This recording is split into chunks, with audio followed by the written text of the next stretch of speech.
السلام عليكم ورحمة الله وبركاته. الحمد لله نحمده ونستعينه ونعوذ بالله من شرور أنفسنا ومن سيئات أعمالنا. من يهده الله فلا مضل له ومن يضلل فلا هادي له. أشهد أن لا إله إلا الله وأشهد أن محمدا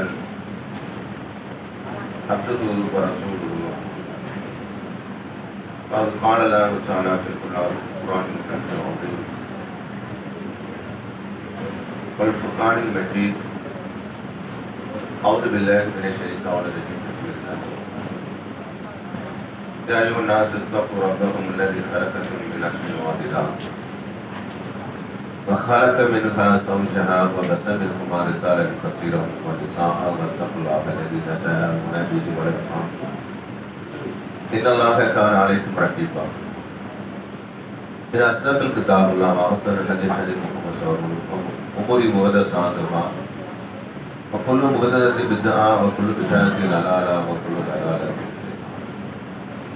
اللهم صل على محمد وعلى آل محمد كما صليت على إبراهيم وعلى آل إبراهيم إنك حميد مجيد. اللهم بارك على محمد وعلى آل محمد كما باركت على إبراهيم وعلى آل إبراهيم إنك حميد. கணியத்திற்குரிய எல்லாம் அல்ல அல்லாஹ்வின் நல்லடியார்களே, அருமை சகோதர சகோதரர்களே, இந்த இரவு தொழுகைக்காக வருகின்றிருக்கும் அந்த ஏக இறைவனுடைய நல்லடியார்கள் அந்த இறைவனுடைய சாந்தியும் சமாதானமும் என்றும் இன்றும் நம் அனைவர் மீதும் உண்டாகட்டுமாக என்று பிரார்த்தனைப்போது, இந்த இரவு தொழுகை என்பதை பெருமானார் ஸல்லல்லாஹு அலைஹி வஸல்லம் நிறைய செய்திகளில் மூலமாக நமக்கு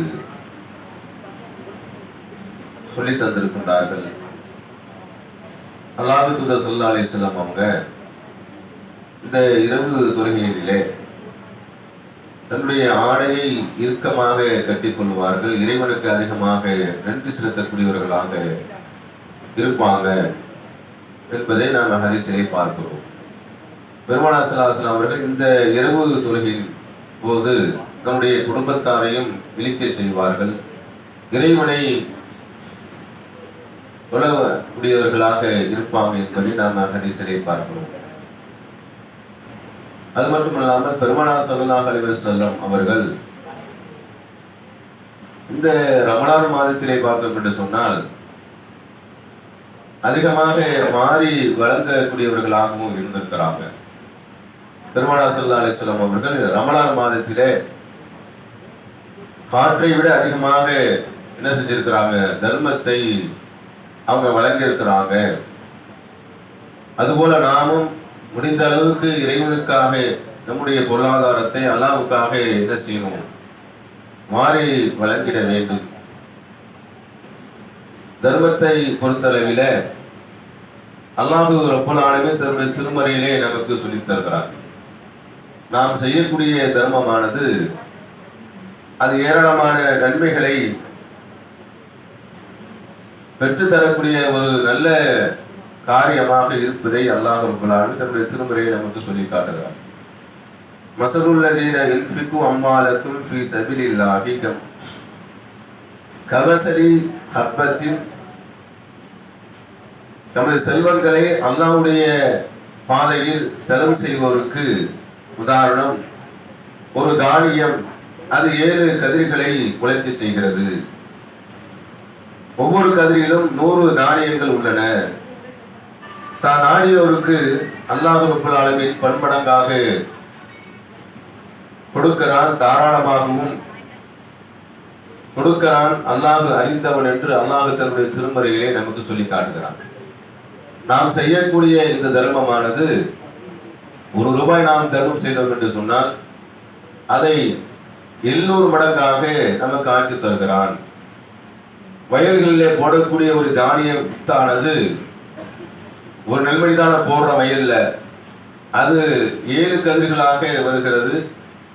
அந்த 7 கதிர்களிலும் ஒவ்வொரு கதிரிலும் பார்த்தோம் என்று சொன்னால் 100 தானியங்கள் இருக்கிறது. அப்ப 7 கதிருக்கு 700 நெல்மணிகள் அல்லாஹ் ரப்பல் ஆலமீன் எப்படி விளைவிக்கின்றானோ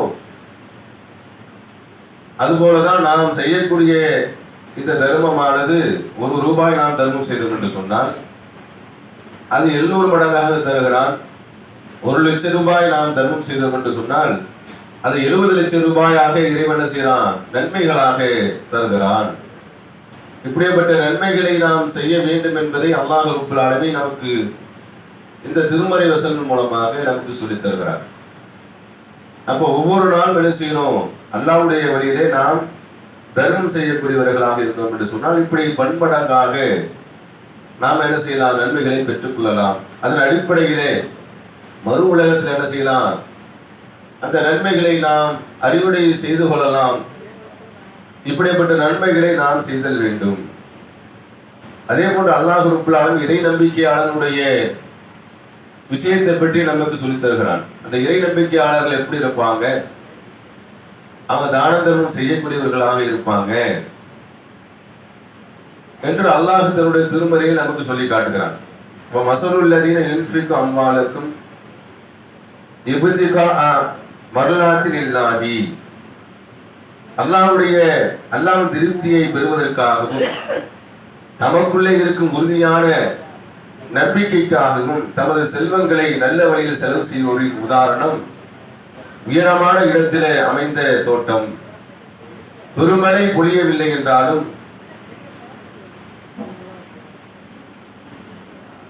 அந்த தோட்டம் இருமடங்காக தருகிறது. அப்படி அந்த இருமலை பொழியவில்லை என்றாலும் தூறல் போதும் என்று அல்லாஹ் தன்னுடைய திருமறையில் நமக்கு சொல்லித் தருகிறார். அப்ப உயர்ந்த இருக்கக்கூடிய ஒரு தோட்டம், ஒரு மலை, அந்த மலையின் மீது நமக்கு மிகப்பெரிய ஒரு தோட்டம் இருக்கிறது. அந்த தோட்டத்திலே மழை பொழியக்கூடிய நேரத்தில் எல்லாம் 2 மடங்காக நமக்கு அல்லாஹ் ரப்பல் ஆலமீன் அந்த பொருளாதாரத்தை தருகிறான். இப்ப ஊட்டி கொடைக்கானல் இது போன்ற நாம் எடுத்துக்கொண்டோம் என்று சொன்னால், காஷ்மீர்ல எடுத்துக்கொண்டோம் எப்போதுமே அங்கு அதிகமாக பழங்கள் அதிகமாக ஏற்றுமதி செய்வதற்கான காரணம் என்னவென்று சொன்னால், மலைக்கு அருகிலே இருப்பது, மலை மிக பெரிதாக இருப்பதன் காரணமாக அந்த மேகமூட்டங்கள் மிக அருகில் இருப்பதன் காரணமாக அதன் மூலமாக அல்லாஹ் என்ன செய்கிறான், நிறைய பொருளாதாரத்தை தருகிறான். மேகமூட்டமாக இருந்தும் கூட அல்லாஹ் ஒரு பங்கை தந்தாலும் மழை பொழியக்கூடிய நேரத்தில் அல்லாஹ் ரப்பல் ஆலமீன் 2 மடங்காக தருகிறான். மழை பொழியவில்லையானாலும் சிறு தூறல் போதும் என்று அல்லாஹ் ரப்பல் ஆலமீன் இறை நம்பிக்கையாளர்களுடைய அந்த தர்மத்தை பற்றி நமக்கு சொல்லித் தருகிறார். அப்ப நாம் செய்யக்கூடிய இந்த தர்மம் என்பது 2 மடங்காக அல்லாஹ் ரப்பல் ஆலமீன் கூலியாக தருகிறான். இப்ப இறை நம்பிக்கையாளர் தமக்கு வசதி இருக்கக்கூடிய நேரத்திலே அதிகமாக தர்மம் செய்தார் என்று சொன்னால் 2 மடங்காக இரட்டிப்பாக அல்லாஹ் ரப்பல் ஆலமீன் பொருளாதாரத்தை நன்மையாக ஆக்கி தருகிறார். அதே போன்று பொருளாதாரம் கம்மியாக இருக்கக்கூடிய நேரத்திலே அப்ப அவர் தர்மம் செய்தார் என்று சொன்னால் 1 மடங்கிலும் அவருக்கு நன்மை கிடைக்கும் என்பதை அல்லாஹ் ரப்பல் ஆலமீன் இந்த வசனத்திலே நமக்கு சொல்லித் தருகிறார். அப்ப தான தர்மத்தை நம்ம செய்யணும், தொடர்ச்சியாக நாம் செய்தோம் என்று சொன்னால் இப்படி அல்லாஹ் ரப்பல் ஆலமீன் சொன்ன அடிப்படையிலே நமக்கு நன்மை கிடைக்கும். அதுபோல நாம் செய்யக்கூடிய இந்த தானம் தர்மமானது நம்முடைய பாவங்களை அழிக்கக்கூடிய ஒரு விஷயமாக இருக்கிறது. இதை யாருமே அறிந்து கொள்வதில்லை, தெரிந்து கொள்வதில்லை. அல்லாஹ் ரப்பல் ஆலமீன் தன்னுடைய திருமறையிலே நமக்கு சொல்லித் தருகிறார். நீங்க செய்யக்கூடிய இந்த தர்மமானது எனக்கு சென்றடையுது, அல்லாஹ்வுக்கு தேவைகள் அற்றவன். நாம் செய்யக்கூடிய எந்த ஒரு நல்லறங்களை எடுத்துக்கொண்டாலும் அது அல்லாஹ்வுக்கு எது தேவையா, அல்லாஹ்வுக்கு எந்த ஒரு தேவையும் கிடையாது. நாம் செய்யக்கூடிய ஒவ்வொரு நன்மைகளும் அது நமக்காகத்தான், நம்முடைய பாவங்களை அழிப்பதற்காகத்தான் என்று அல்லாஹ் தன்னுடைய திருமறையிலே நமக்கு சொல்லித் தருகிறார். ஆனால் இப்படிப்பட்ட தான தர்மத்தை நாம் செய்கின்றோமா? அல்லாஹ் தன்னுடைய திருமறையிலே நமக்கு சொல்லித் தருகிறார். இன்துபுத்து சதகாத்தின் ஃபனஅமா, தர்மங்களை நீங்கள் வெளிப்படையாக செய்தால் அதுவும் நல்லது. வெளிப்படையாக செய்தால் அதுவும் உங்களுக்கு நல்லது. அதை பிறருக்கு மறைத்து ஏழைகளுக்கு வழங்கினீர்கள் என்று சொன்னால் அதுவும் உங்களுக்கு மிக சிறந்தது. உங்கள் தீமைகளுக்கு பகரமாக அல்லாஹ் ரப்புல் ஆலமீன் அதை ஆக்குகிறான். நீங்கள் செய்வதை அல்லாஹ் ரப்புல் ஆலமீன் நன்கறிந்தவன். அப்ப இந்த வசனத்தில் அல்லாஹ் என்ன சொல்றான்னு சொன்னா, நாம் செய்யக்கூடிய இந்த தீமைக்காக நம்முடைய இந்த பொருளாதாரம் இருக்கிறது அல்லவா, இந்த தர்மம் இருக்கிறது அல்லவா, அதை கழிக்கக்கூடியவனாக இருக்கிறான். நாம் ஒரு தீமை செய்து விட்டோம் என்று சொன்னால், நாம் தர்மம் உடனே செய்து விட்டோம் என்று சொன்னால் அதை அழித்து விடுகிறான். அப்ப ஒரு மனிதன் தீமை செய்யக்கூடிய நேரத்திலே இந்த தர்மம் அவனுக்கு அந்த தீமையை அழிக்கக்கூடியதாக இருக்கிறது அல்லவா. அப்ப இந்த தர்மமானது நம்முடைய தீமையை அழிக்கக்கூடியதாக இருக்கிறது. இப்படிப்பட்ட நன்மையான விஷயத்தை நாம் தர்மத்தை அதிகமாக என்ன செய்யணும், நாம் செய்தல் வேண்டும். பெருமானார் ஸல்லல்லாஹு அலைஹி வஸல்லம் அவங்க சொல்றாங்க, நீங்க செய்யக்கூடிய தர்மம் இருக்கிறது அல்லவா, அது ஒருபோதும் குறைந்து விடாது. நீங்க தர்மம் செய்யும் போதெல்லாம் உங்களுக்கு அல்லாஹ் என்ன செய்யறான், நன்மைகளை அதிகமாக எழுதுகிறான். அதே போன்று பிறருடைய பாவத்தை மன்னிப்பதன் காரணமாக உங்களுடைய அந்தஸ்தை அல்லாஹ் ஒருபோதும் குறைப்பதில்லை. அதை அல்லாஹ் என்ன செய்கிறான், உயர்த்துகிறான் என்று அல்லாஹ்வின் தூதர் ஸல்லல்லாஹு அலைஹி வஸல்லம் சொல்றாங்களே. அப்ப நாம் செய்யக்கூடிய தர்மமானது எப்போதுமே குறைந்தே விடாது. அது அதிகமாக நாளை மறு உலகத்தின் நன்மையை தான் பெற்று தரும் என்பதை பெருமானார் ஸல்லல்லாஹு அலைஹி வஸல்லம் அவங்க சொல்றாங்க. அதே போல இன்னொரு செய்தியில பார்க்கிறோம், நபித்தவர் வந்து கேட்கிறாங்க, இஸ்லாத்திலே மிக சிறந்த அமல் இது, மிகப்பெரிய அமல், மிக சிறந்த அமல், அதாவது முதன்மையாக இருக்கக்கூடிய அமல் இது என்று பெருமானார் ஸல்லல்லாஹு அலைஹி வஸல்லம் அவங்க இடத்துல கேட்கும் போது, பசித்தவருக்கு நீ என்ன செய்ய வேண்டும், உணவளிக்க வேண்டும். அதே போன்று அறிந்தவருக்கும் அறியாதவருக்கும் என்ன செய்யணும், நீ சலாத்தை பரப்ப வேண்டும் என்று பெருமானார் ஸல்லல்லாஹு அலைஹி வஸல்லம் நமக்கு சொல்றாங்க. அப்ப ஒரு ஏழைக்கு நாம் உணவளித்தோம் என்று சொன்னால் அதுதான் இறைவனுக்கு மிக மிக பிடித்தமான காரியம் என்பதை அல்லாஹ்வின் தூதர் ஸல்லல்லாஹு அலைஹி வஸல்லம் அவர்கள் நமக்கு சொல்லித் தர்றாங்க. அதுபோல அல்லாஹ்வின் தூதர் ஸல்லல்லாஹு அலைஹி வஸல்லம் அவங்களுடைய அந்த செலவு செய்யக்கூடிய விஷயத்தை நாம் பார்த்தோம் என்று சொன்னால், பொருளாதாரத்தை எந்த அளவுக்கு எப்படி எல்லாம் பெருமானார் ஸல்லல்லாஹு அலைஹி வஸல்லம் அவங்க செஞ்சிருக்கிறாங்க என்பதை நாம ஹதீஸிலே பார்க்கிறோம்.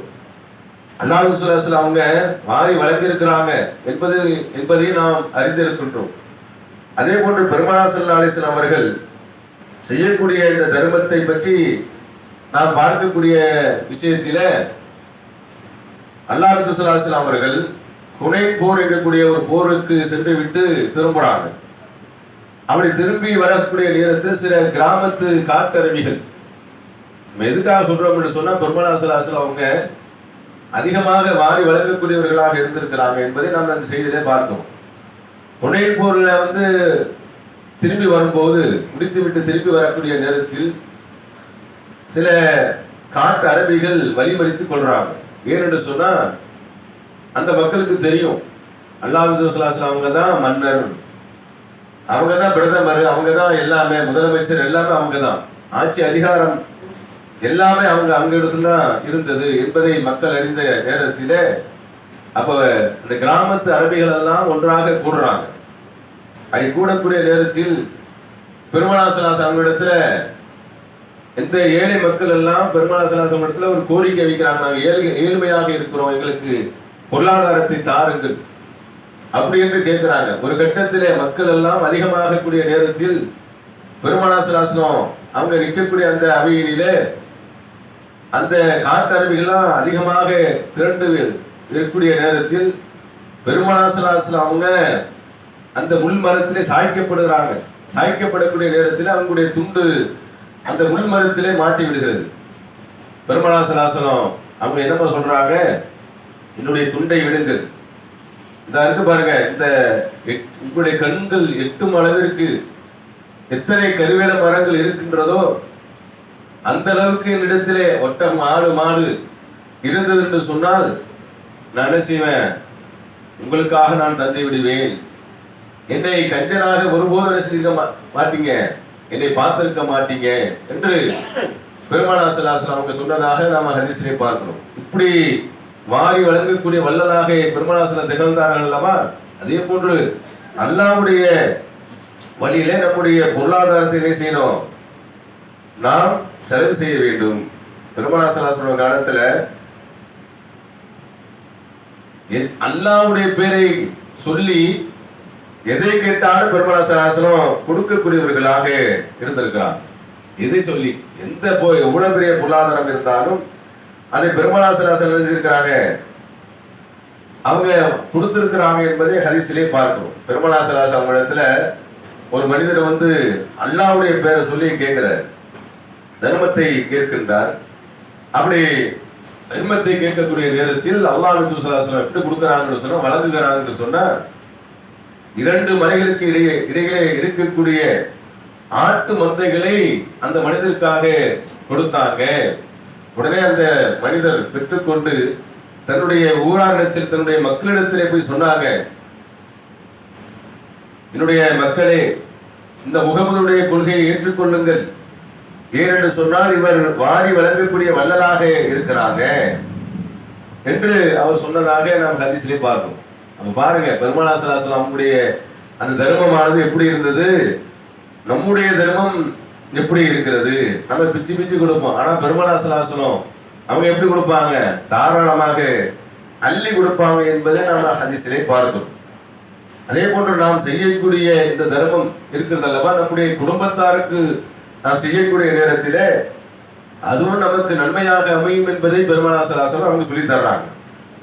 ஒரு மனிதன் அல்லாஹ்விடம் நன்மை எதிர்பார்த்தவனாக தன்னுடைய குடும்பத்தாருக்கு செலவு செய்தால் அது அவனுக்கு தர்மமாக ஆகிவிடும். இப்படி பெருமானார் ஸல்லல்லாஹு அலைஹி வஸல்லம் சொல்றாங்க பாருங்க. ஆனா நாம குடும்பத்திற்கு செலவு செய்யும் போது கண்ணால் அழுகிறோம், ஆகா இவ்வளவு செலவாகுது, நம்முடைய பாக்கெட்டு மணியெல்லாம் குறைந்து போய் விடுகிறது. அல்லாஹ் தருவான் எங்கக்கூடிய அடிப்படையிலே நம்முடைய குடும்பத்தாருக்கு என்ன செய்யணும், நாம் செலவு செய்தோம் என்று சொன்னால் அந்த செலவானது நாளை மறு உலகத்தில் நாம் பெற்றுக்கொள்ளலாம் என்பதை பெருமானார் ஸல்லல்லாஹு அலைஹி வஸல்லம் அவங்க இந்த செய்தியின் மூலமாக நமக்கு சொல்லி தராங்களா இல்லையா.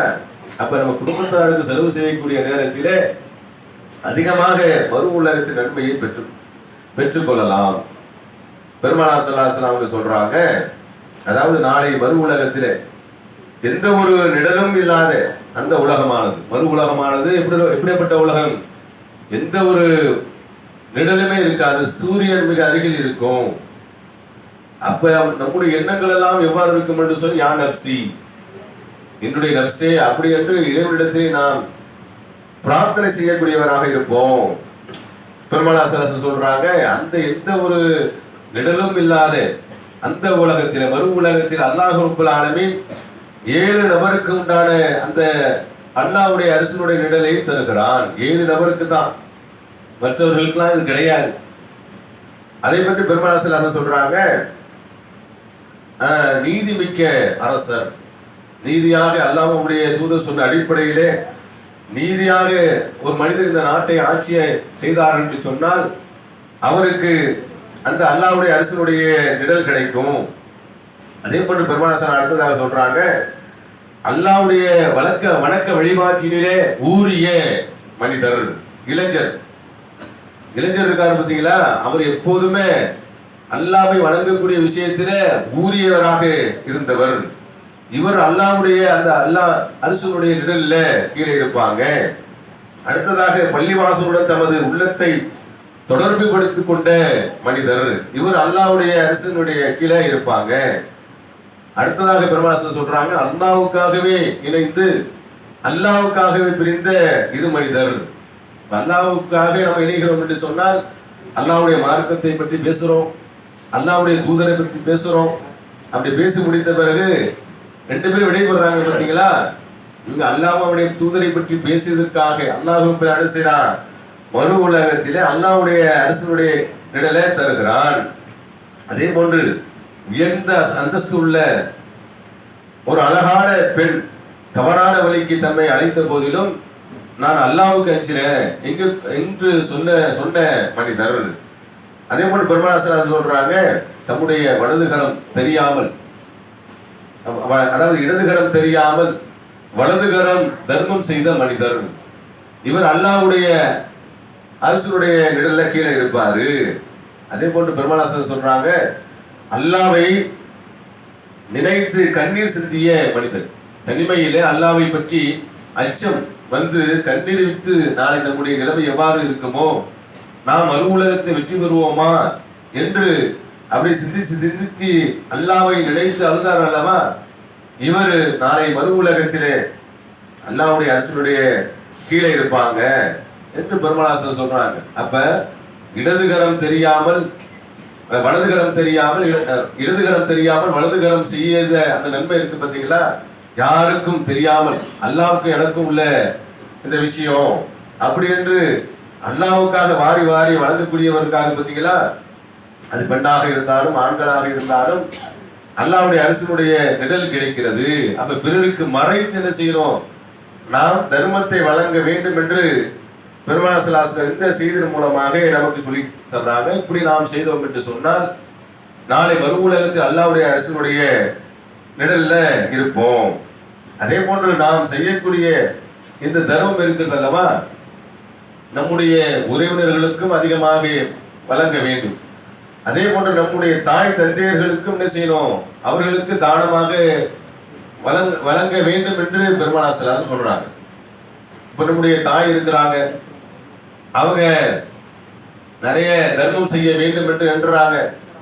திடீர்னு அவங்களுக்கு ஒரு மரணம் வருகிறது.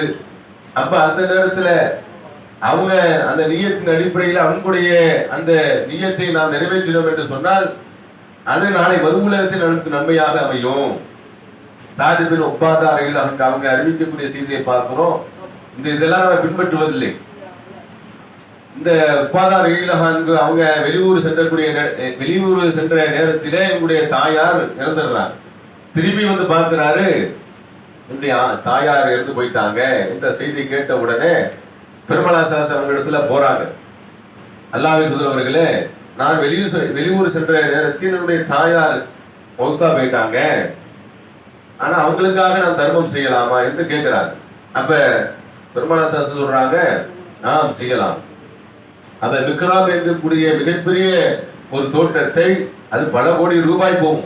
இந்த காலத்துல பார்த்தோம்னு சொன்னா பல கோடி ரூபாய் போகும். நாம் மிக்ராப் இருக்கக்கூடிய அந்த தோட்டத்தை நான் என்ன செய்யறேன், என்னுடைய தாயாருக்காக தர்மம் வழங்குகிறேன் என்று அவர் சொன்னதாக நாம ஹதீஸிலே பார்க்கிறோம்.